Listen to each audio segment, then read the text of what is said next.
Very good evening to everyone. ఇవాల్టి వీడియోలో మనము ఎస్ఎస్సిలో వెరీ ఇంపార్టెంట్ టాపిక్ అయిన జామెట్రీకి సంబంధించి బేసిక్ లెవెల్ నుంచి మనం ఈ వీడియోలో చూద్దామండి. వీటిలో ఫస్ట్ టాపిక్ వచ్చేసి పాయింట్. దీన్ని మనం తెలుగులో ఏమంటామంటే బిందువు అంటాం. తెలుగులో వచ్చేసి దీన్ని బిందువు అంటాం. పాయింట్ అంటే ఏంది? పాయింట్ వచ్చేసి మనం ఇలానైనా రిప్రజెంట్ చేసేది, ఇలా రిప్రజెంట్ చేస్తాం కదా డాట్ అని చెప్పేసి. So it has no length. దీనికి వచ్చేసి లెంత్ ఉండదు. It has no length, no breadth. It has no length, no breadth and no height. So ఇవేవి దీనికి ఉండవు. పాయింట్ అనేదానికి no length, no breadth and no height. ఇవేవి లేనప్పుడు దీనికి ఏరియా అనేది కూడా ఉండదు కదా. ఏరియా ఉండదు, వాల్యూమ్ ఉండదు. అండ్ ఇది వచ్చేసి దేనికోసం రిప్రజెంట్ చేస్తామంటే it has unique location. So దీన్ని మనం ఒక లొకేషన్ని చూపడానికి యూజ్ చేయొచ్చా? So each point has unique location. ఒక లొకేషన్ని మనం రిప్రజెంట్ చేయడానికి దీన్ని మనం యూజ్ చేస్తాము. Each point has unique location. And next వచ్చేసి ఒక పాయింట్ అనేది ఎలా ఉంటుంది?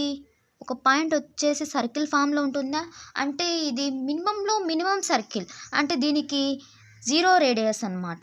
దీనికి రేడియస్ వచ్చేసి ఎంత అంటే రేడియస్ వచ్చేసి 0 అండ్ దీనికి 0 dimensions. It has 0 dimensions. Point is 0 dimensional figure. Point is a 0 dimensional figure. So దీనికి డైమెన్షన్స్ అనేవి ఉంటాయా అంటే దీనికి డైమెన్షన్స్ అనేవి ఉండవు. One line. What is a line? A line is a set of points. Line is a set of points.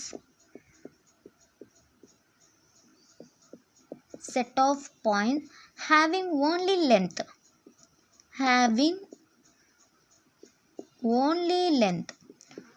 So దీనికి only length మాత్రమే ఉంటుంది. సో ఇప్పుడు లైన్ అంటే ఇదే కదా. సో దీన్ని ఏమని చెప్పుకున్నాం? ఇది వచ్చేసి set of points. So set of points ఉంటాయి దీనికి. అండ్ నెక్స్ట్ వచ్చేసి దీనికి లెంత్ మాత్రమే ఉంటుంది కదా. బ్రెడ్త్ ఉంటుందా? బ్రెడ్త్ ఉండదు, హైట్ కూడా ఉండదు. సో దీన్నే మనం ఏమంటామంటే లైన్ అంటాం. అండ్ లైన్కి వచ్చేసి ఎండ్ పాయింట్స్ అనేవి ఉండవు. ఇటు సైడ్ కూడా మనం ఎంత వరకైనా ఎక్స్టెండ్ చేసుకోవచ్చు. అండ్ ఇటు సైడ్ కూడా మనం ఎంత వరకైనా ఎక్స్టెండ్ చేసుకోవచ్చు. దీన్నే మనం ఏమంటామంటే లైన్ అంటాము. దీన్ని మనం ఎలా రిప్రజెంట్ చేస్తామంటే సో దీన్ని ఏబీ లైన్ అని చెప్తే సో దీన్ని వచ్చేసి ఇలా రిప్రజెంట్ చేస్తాము. దీన్ని ఏమంటామంటే ఏబీ లైన్ అని చెప్తాం. So line is a 1 dimensional figure. Line is a 1 dimensional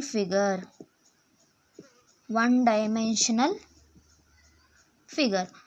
so దీనికి ఓన్లీ లెంత్ మాత్రమే ఉంటుంది కాబట్టి దీన్ని మనం ఏమంటామంటే ఇది 1 డైమెన్షనల్ ఫిగర్ అని చెప్తాం. So line is a 1 dimensional figure. So దీన్ని మనం ఎలా రిప్రజెంట్ చేస్తామంటే ఏబీ పైన ఇలా లైన్ సింబల్ని వేస్తాం. దీన్ని ఏబీ లైన్ అని చదువుతాం. నెక్స్ట్ వన్ వచ్చేసి లైన్ సెగ్మెంట్. లైన్ సెగ్మెంట్ అంటే ఏంటి? ఇందాక లైన్ అంటే దానికి ఎండ్ పాయింట్స్ అనేవి ఉండవు అని చెప్పుకున్నాం. సో ఈ లైన్లో కొంచెం పార్ట్నే మనం లైన్ సెగ్మెంట్ అని చెప్పచ్చు. Line segment has a fixed length. Line సెగ్మెంట్కి వచ్చేసి ఒక ఫిక్స్డ్ లెంత్ అనేది ఉంటుంది. And it has 2 end points. So ఇక్కడ ఏబి అనేది ఒక line segment.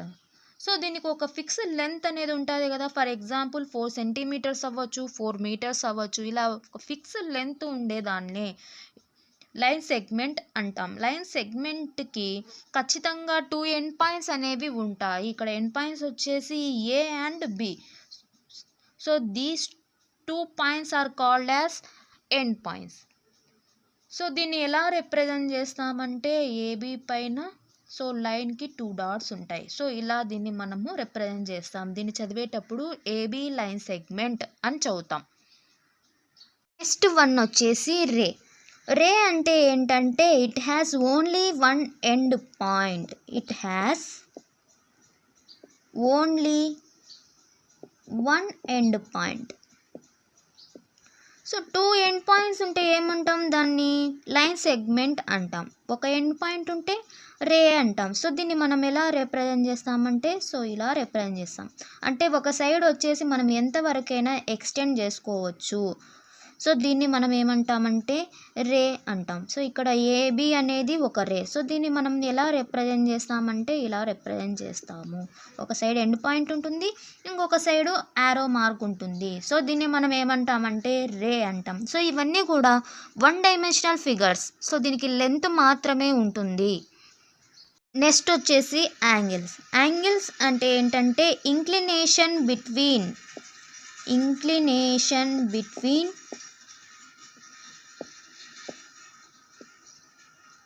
2 lines is called angles. Inclination between 2 lines is called angles. అంటే ఏంటంటే సో ఇప్పుడు ఏవైనా కానీ ఒక 2 లైన్స్ కావచ్చు, 2 లైన్ సెగ్మెంట్స్ కావచ్చు, 2 రేస్ కావచ్చు. ఏవైనా కానీ 2 లైన్ సెగ్మెంట్స్ని తీసుకున్నప్పుడు లేకుంటే ఏవైనా కానీ 2 రేస్ని తీసుకున్నప్పుడు అవి రెండు ఒక పాయింట్ వద్ద మీట్ అయితే ఇక్కడ ఫామ్ అయ్యేదాన్నే మనం ఏమంటామంటే యాంగిల్ అంటాం. సో ఇక్కడ ఓఏ అనేది ఒక రే, ఓబి అనేది ఒక రే. సో దీన్ని ఇక్కడ ఫామ్ అయ్యేదాన్ని మనం ఏమంటామంటే యాంగిల్ అంటాం. సో దీన్ని మనం ఎలా రిప్రజెంట్ చేస్తామంటే యాంగిల్. సో ఇలా ఫామ్ చేస్తాం, ఇలా రిప్రజెంట్ చేస్తాం. అండ్ నెక్స్ట్ వచ్చేసి ఎక్కడ యాంగిల్ అనేది ఫామ్ అవుతుంది ఓ కదా, సో దాన్ని మిడిల్లో రాసుకుంటున్నాం. సో దీన్ని మనం ఎలా చదువుతామంటే angle A O B. So equals to ఎంత అంటే సమ్ ఏదో ఒకటి టీటా ఆర్ ఏఆర్. ఇక్కడ మనం రిప్రజెంట్ చేసే దాన్ని బట్టి మనం ఇక్కడ రాసుకుంటాం. సో ఇక్కడ టీటా అని రిప్రజెంట్ చేస్తే angle AOB equals to theta అని రాసుకుంటాం. వన్ వచ్చేసి types of angles. So angle అంటే ఏంటో చెప్పుకున్నాం. సో యాంగిల్లో వచ్చేసి డిఫరెంట్ టైప్స్ ఆఫ్ యాంగిల్స్ ఉన్నాయి. ఫస్ట్ వన్ చూస్తే అక్యూట్ యాంగిల్. ఫస్ట్ వన్ వచ్చేసి acute angle. So acute angle అంటే ఏంటంటే ఏదైనా కానీ ఒక యాంగిల్ ఎలా ఉండాలంటే 0 కన్నా ఎక్కువ ఉండాలి అండ్ 90 కన్నా తక్కువ ఉండాలి. సో అంటే యాంగిల్ వచ్చేసి 0 నుండి 90కి మధ్యలో ఉండాలి. సో ఇలా ఫామ్ అయ్యే ఆ యాంగిల్ని మనం ఏమంటామంటే అక్యూట్ యాంగిల్ అంటాం. సో నెక్స్ట్ వచ్చేసి రైట్ యాంగిల్. రైట్ యాంగిల్ అంటే ఏంటంటే ఎగ్జాక్ట్గా యాంగిల్ ఎంత ఉంటుందంటే 90 డిగ్రీస్కి ఈక్వల్గా ఉంటుంది. సో దీన్నే మనం రైట్ యాంగిల్ అంటాం. సో ఎగ్జాంపుల్గా తీసుకుంటే సో ఏదైనా కానీ 2 లైన్స్ వచ్చేసి ఆ లైన్స్ ఎలా ఉండాలంటే పర్పెండిక్యులర్ టు ఈచ్ అదర్ అయి ఉండాలి. సో అప్పుడు మాత్రమే రైట్ యాంగిల్ అనేది ఫామ్ అవుతుంది. సో ఇక్కడ ఫామ్ అయ్యే ఈ యాంగిల్ని ఏమంటామంటే రైట్ యాంగిల్ అంటాం. సో ఇది ఎగ్జాక్ట్గా వచ్చేసి 90 డిగ్రీస్ ఉంటుంది. సో ఎప్పుడు ఉంటుందంటే ఏబి ఈజ్ పర్పెండిక్యులర్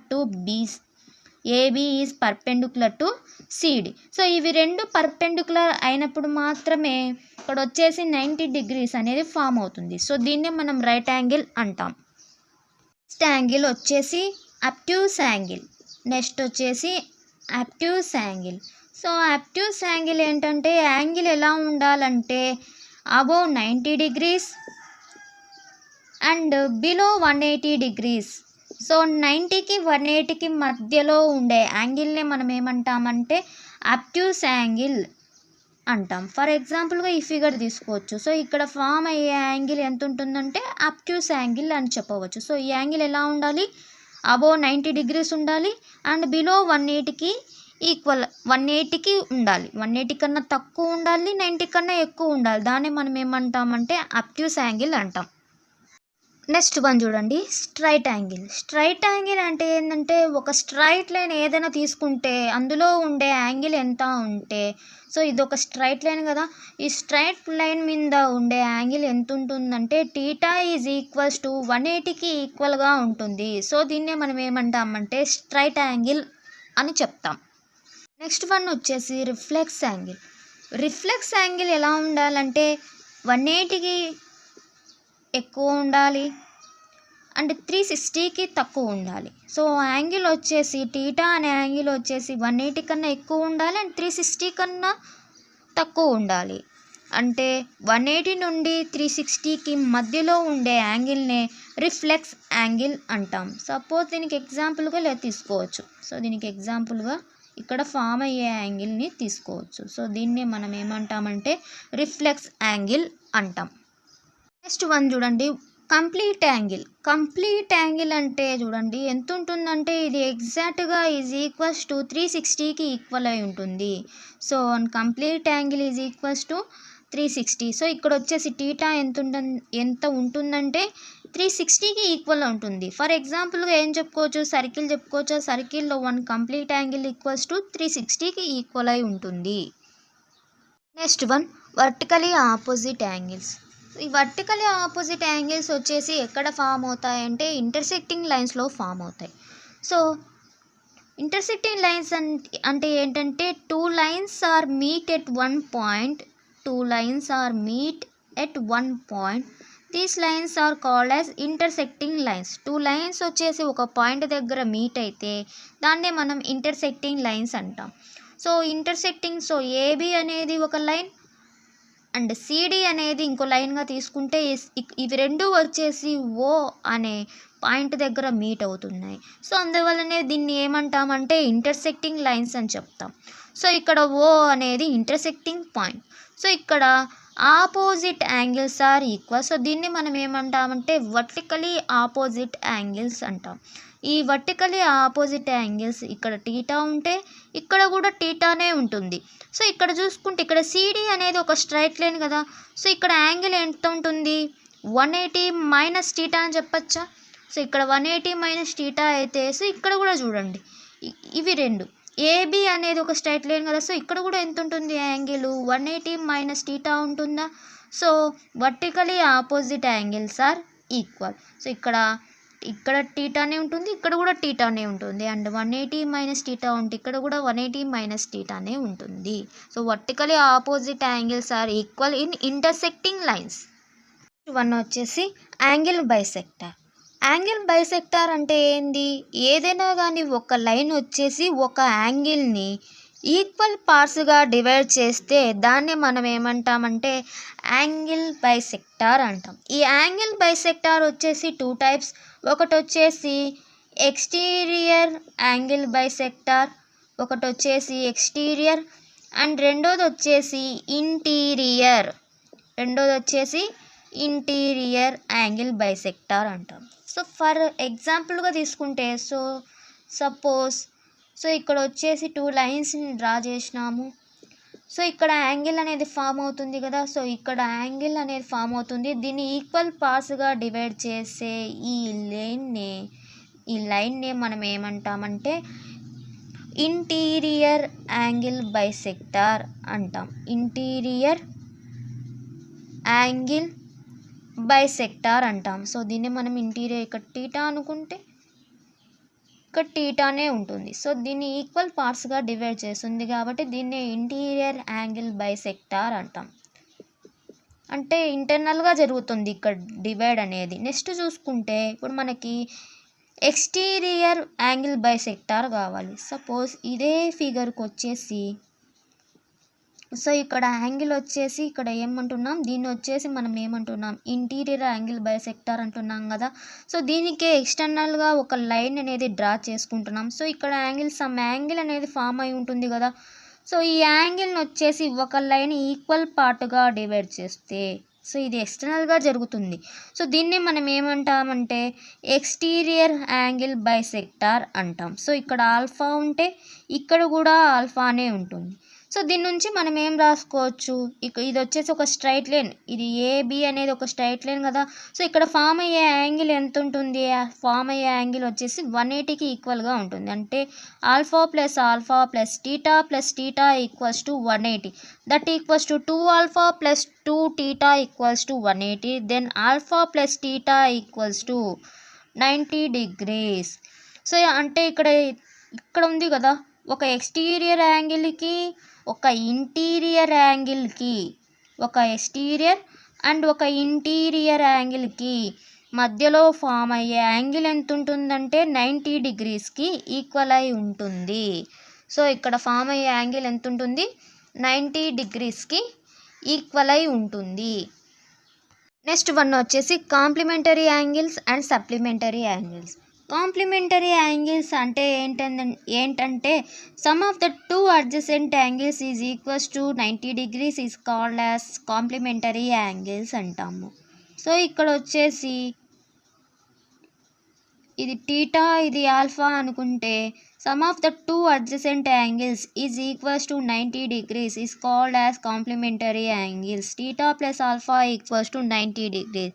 సో ఇవి రెండు ఒకదానికొకటి ఏమవుతాయంటే కాంప్లిమెంటరీ యాంగిల్స్ అవుతాయి. సో టీటా ఈక్వల్స్ టు అని అడిగినప్పుడు ఏం రాసుకోవచ్చు, 90 మైనస్ ఆల్ఫా అని రాసుకోవచ్చా. సో దీన్నే మనం ఏమంటామంటే కాంప్లిమెంటరీ యాంగిల్స్ అంటాం. నెక్స్ట్ సప్లిమెంటరీ యాంగిల్స్ అంటే ఏంటంటే sum of the two adjacent angles is equals to 180 degrees is called as supplementary angles అంటాం. సో ఇక్కడ వచ్చేసి టీటా తీసుకుంటే ఇక్కడ వచ్చేసి ఆల్ఫా అనుకుంటే theta plus alpha is equals to 180 degrees. So ఇక్కడ టీటా ఆల్ఫా అనేది ఒకదానికొకటి ఏమవుతాయంటే సప్లిమెంటరీ యాంగిల్స్ అవుతాయి. సో ఇక్కడ వచ్చేసి 1 డిగ్రీకి వచ్చేసి కాంప్లిమెంటరీ యాంగిల్ ఏమవుతుంది 89 డిగ్రీస్ అవుతుంది. అండ్ ఇక్కడ 1 డిగ్రీకి సప్లిమెంటరీ యాంగిల్ ఏమవుతుందంటే ఎంత అవుతుంది, 1 డిగ్రీకి వచ్చేసి 179 డిగ్రీస్ అవుతుంది. సో ఇది వచ్చేసి సప్లిమెంటరీ యాంగిల్స్. ఇది వచ్చేసి కండిషన్ దేంతో, కాంప్లిమెంటరీ యాంగిల్స్లో కండిషన్ చేసి చూడండి. ఈ రెండింటికి మధ్యన ఏదైనా రిలేషన్ ఉందా అని ఒకసారి చెక్ చేసుకోండి. సపోజ్ ఇప్పుడు 1 డిగ్రీ తీసుకున్నామనుకోండి, 1 డిగ్రీకి వచ్చేసి కాంప్లిమెంటరీ యాంగిల్ ఏమవుతుంది, 1 డిగ్రీకి కాంప్లిమెంటరీ యాంగిల్ వచ్చేసి 189 అవుతుంది. అండ్ దీనికి సప్లిమెంటరీ యాంగిల్ ఏమవుతుంది, 1కి సప్లిమెంటరీ యాంగిల్ వచ్చేసి 179 అవుతుంది. 179 అవుతుంది.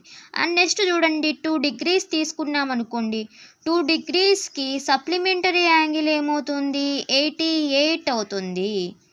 అండ్ కాంప్లిమెంటరీ యాంగిల్ ఏమవుతుంది 178 అవుతుంది. ఒకసారి బాగా అబ్జర్వ్ చేస్తే ద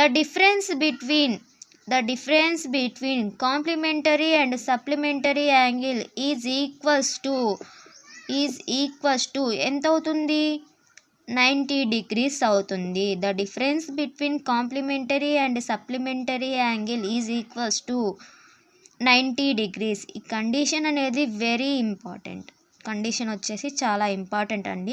ఏదైనా కానీ ఒక సప్లిమెంటరీ అండ్ కాంప్లిమెంటరీ యాంగిల్ వాటి డిఫరెన్స్ అనేది ఎలా ఉండాలి అంటే 90 డిగ్రీస్కి ఈక్వల్ అయి ఉండాలి. సపోజ్ 179 మైనస్ 89 ఈక్వల్స్ టు ఎంత, 90 డిగ్రీస్.